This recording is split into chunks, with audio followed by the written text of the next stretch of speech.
I Love Lucy received 64.29% of the vote for Game 3.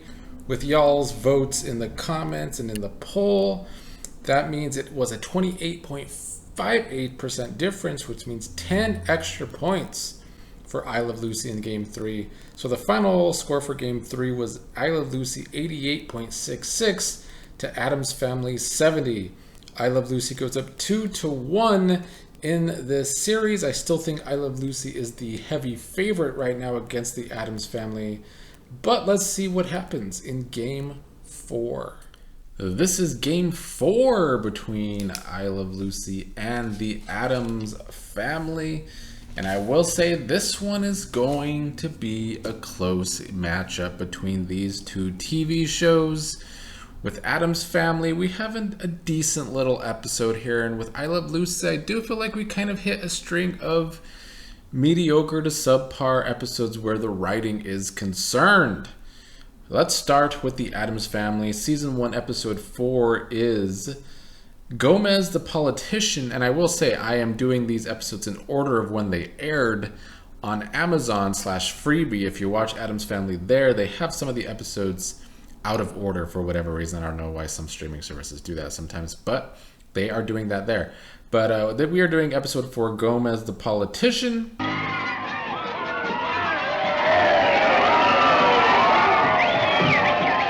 these conventions are so exciting! I remember the first time I voted, 1906. Now, Mama, you know there was no women's suffrage in 1906. That didn't stop me. Real Adams. It's election day, and Gomez and the family are excited about election day. In the past, they have backed a lot of candidates that have lost, and so they are looking for a new candidate this year, local politicians. Is he running again? No, but I thought I'd bring out the pictures of the men we Adamses have supported in the past. Very appropriate. We really backed Landon to the hilt. Yes. I must say he was a very good loser. No better than Al Smith here. Or Wendell Wilkie. Or Adlai.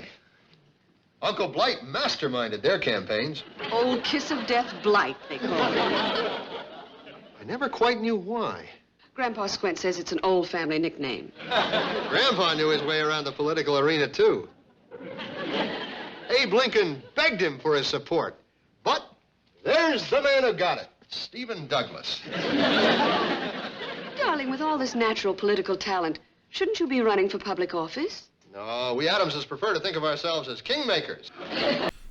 Gomez ends up getting talked into wanting to get behind the politician of Sam Hilliard.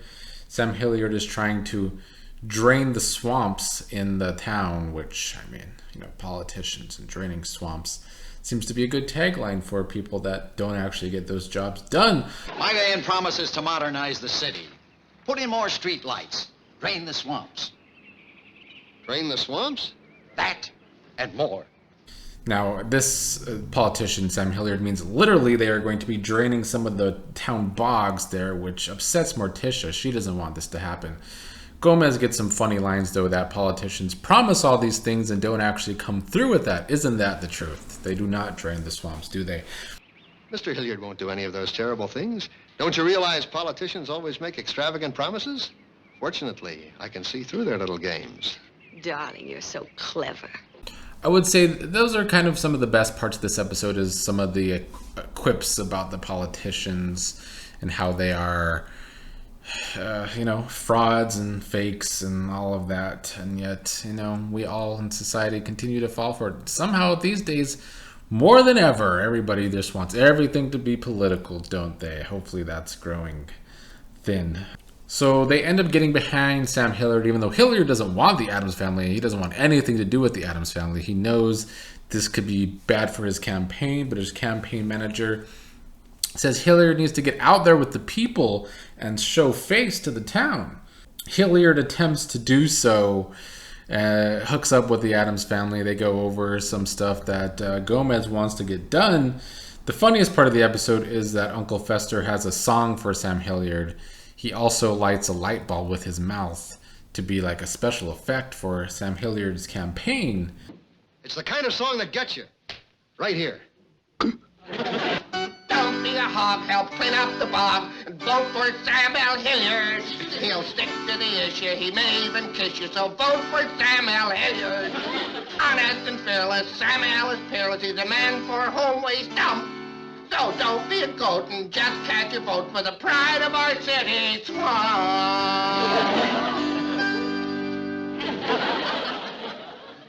Well, what do you think?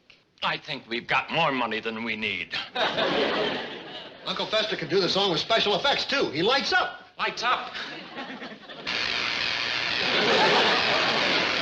But once again, Hilliard wants nothing to do with this, and this unravels his entire campaign. There's even a point where Hilliard is caught chasing Uncle Fester publicly, which also sinks the campaign of Sam Hilliard. So overall, it's the Addams Family once again ruining things for other people because they're so weird. It was a funnier episode than some of these first 3 episodes that we've seen. It had its moments.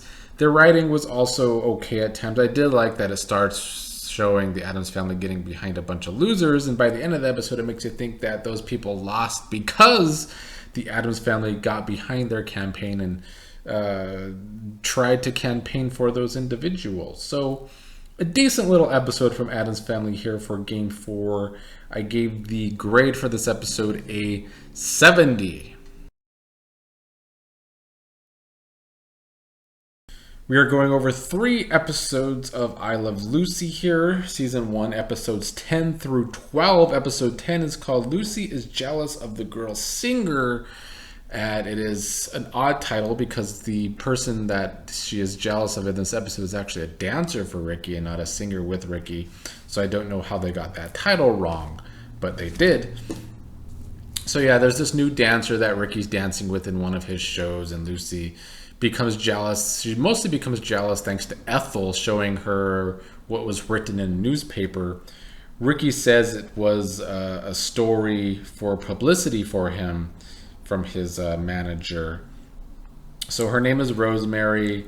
This episode just has a kind of a build to the ending, which is funny, but I felt like it's kind of a slow build. It's just a lot of the episode is Ricky and the dancer dancing, or him trying to get the band to perform right. It's not exactly funny, but the ending is funny. Of course, Lucy and Ethel sneak in to spy on all of this, and then Lucy ends up dressing up like a dancer in a wig.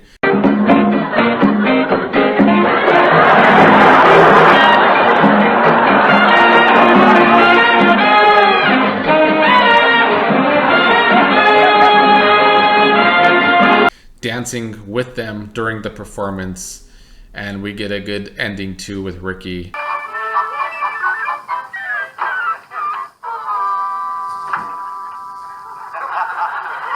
Strange girl got into the chorus line. Oh, really? Yeah, she was terrible, too. Well, how could a thing like that possibly happen, dear? I haven't got the slightest idea.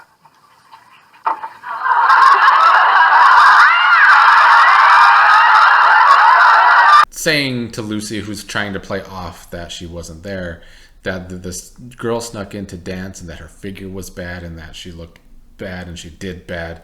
And then he puts on the black wig that she was wearing during the performance. So that was good. So I think the best part about I Love Lucy in these 3 episodes is still that the acting, of course, is always funny. And the characters themselves are funny. I think I Love Lucy has a good set of 4 funny characters. But this episode overall wasn't that funny. And the writing was a little slow. But it was the best episode out of these 3. I will say that.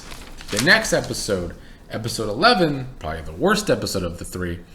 And before we get into this, I will say when I was reading up on episode 10, Lucy is Jealous of the Girl Singer, apparently the relationship in real life between Lucy and Desi Arnaz was bad because of Desi cheating and Lucy probably being jealous of that. So this story might have been a little true to life, unfortunately, that Desi Arnaz kind of played up on Lucy's jealousies. So episode 11 is titled Lucy Thinks Ricky Has Been Drafted. A bill, a letter for Ricky, and a postcard. Isn't that pretty? Oh, it's from the Bishers. Dear Ricky and Lucy, having a wonderful time here in Miami. Leaving tomorrow for the, Everglades. The Everglades. Ben has been fishing and last week caught 115-pound, sailfish. Well, go ahead. Tell me what the rest of the card says. Reading another person's mail is just awful. The person's mail is something sacred. It's like a diary. Why, Ricky and I wouldn't think of reading each other's mail. Now, take this letter, for instance. It's addressed to Ricky, and it's from the War Department. Now, I'm curious, but I'm certainly not going to... War Department? Gee, you don't think Ricky's been drafted? Oh, please, Ethel. I wasn't going to say it out loud. Not that good of an episode, and I feel like the reception for this episode overall that I've seen online is kind of in agreement. The overall plot, first of all, that Lucy and Ethel think that Ricky and Fred are being drafted isn't the best. I don't know how, men about to go out to war is funny. I get what this episode was trying to do. It's like most plots of I Love Lucy, where there's a bunch of misunderstandings, which makes for good comedy. Misunderstandings are some of my favorite comedic episodes, and I Love Lucy, probably why I like I Love Lucy a lot and why it makes me laugh is that misunderstandings can make for funny television. The understandings in this episode, though, just aren't that funny, or I guess maybe the execution from the writing is just not good. So Ricky and Fred are supposed to doing a performance at Fort Dix. They're keeping it a secret from Lucy so she doesn't get involved with it. But Lucy and Ethel end up suspecting that they're getting drafted to war. And so they're in turmoil. Lucy and Ethel are in turmoil. The over-the-top crying. They also just start knitting, which makes Fred suspect to Ricky that Lucy is pregnant because she's knitting all of a sudden. So that's the misunderstanding from the guys to the girls. They start to suspect that they're pregnant. So those are the two misunderstandings, but I don't feel like it all gels together well. Or more importantly, it doesn't gel together that funny. This episode, though, it was good to see more of Fred. He wasn't in that other episode. And he makes me laugh the most of the Lucy makes me laugh a lot, of course. But Fred's one-liners about Ethel always get me laughing. And in episode 12, called the Adagio, or something to that effect, the best part of this episode was Fred again. Well, you know how women are. Yeah. If Lucy doesn't have any lipstick on, she thinks she's naked. Naked? Yeah, not wearing a thing. A thin what? Clothes. Naked. Not wearing no thin clothes. We get like Fred and Lucy in a scene, which I don't know if we get very often, of Fred trying to teach Lucy how to dance, which is pretty good. She is trying to dance to be in one of Ricky's shows, of course, and Ricky doesn't want her to be. So she sneakily hires a French dancer to teach her this specific dance, but that guy ends up falling in love with Lucy while this is all going on. Lucy tries to get him to stop, but he's always trying to come and see her. It was good to see Ricky kind of jealous for once rather than the other way around. But in the end, of course, Ricky and the dancer want to teach Lucy a lesson, so they fake a duel. Those scenes between Ricky and the dancer guy was one of the funniest parts of this episode because they both have accents, him being Cuban and this guy is supposed to be French. They had up some pretty good scenes together. I don't know if I will find the video to be able to edit this into this video, but that was probably the better part of the episode. Who's dueling? Ricky and Jean Valjean Raymond. All four of them?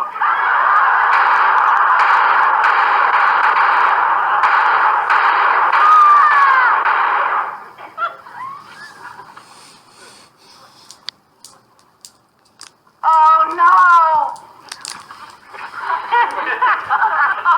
Sorry, madame. C'est la vie.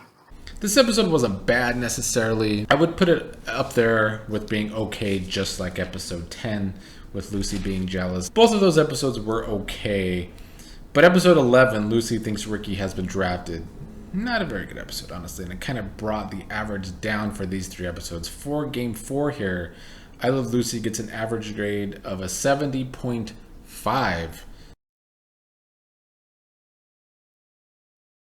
So it's only 0.5 ahead of the Addams Family in this Game 4. So y'all will get to vote now, and y'all will help decide the Game 4 matchup between these two shows.